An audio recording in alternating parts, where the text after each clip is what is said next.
On the other side of the world, in the land of the rising sun, Japan is home to a strange and concerning social trend known as Hikikomori.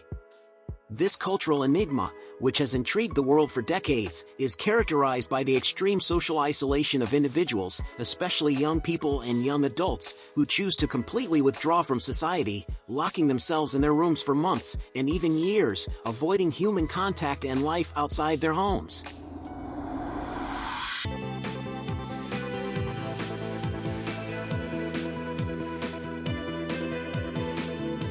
Across Japan, nearly 1.5 million people have distanced themselves from society, leading largely solitary lives confined within the walls of their homes, according to the Japanese government, which defines hikikomori as individuals who have been isolated for at least 6 months. This is the portrait of hikikomori, who often find themselves trapped in a cycle of isolation, unemployment, and dependence on their families. But what has led so many people in Japan to make this drastic decision? Commonly cited reasons by the Japanese government to explain social isolation are unemployment, illness, pregnancy, retirement, and poor interpersonal relationships. However, from an international perspective, one of the main mysteries behind hikikomori lies in the high expectations and social pressure in Japanese society. From academic success to professional demands, Japanese culture often imposes excessively high standards on its citizens, which can be overwhelming for some. The fear of failure and shame in front of society can lead some to choose isolation over facing these pressures. What's most intriguing about hikikomori is that it's often a conscious choice. Those affected by this trend are not necessarily antisocial or incapable of relating. Many are perfectly capable of functioning in society but choose not to.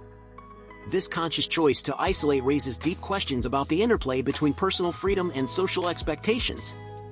Should there be a more robust support system that encourages the gradual reintegration of isolated individuals, or should their desire to live independently be more respected, even if it means remaining isolated?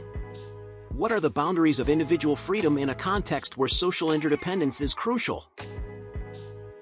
The Japanese government's Agency for Children and Families, through a national survey, found that out of 12,249 respondents, approximately 2% of people aged 15 to 64 identified themselves as hikikomori, with a slight increase among those aged 15 to 39. Applying that percentage to Japan's total population, it's estimated that there are 1.46 million social recluses in the country. According to the agency, one of the main reasons behind this increase was the COVID-19 pandemic. More than 1/5 of respondents cited the pandemic as a significant factor in their solitary lifestyle. Japan, like many East Asian countries, maintained strict pandemic restrictions until a relatively late date in 2022, even as other places adopted a live with COVID policy. The country only reopened its borders to foreign visitors in October, ending one of the world's strictest border controls, over 2 years after the pandemic began. All of this has exacerbated existing social issues, such as loneliness, isolation, and financial difficulties, contributing to an increase in reported suicides and child and domestic abuse.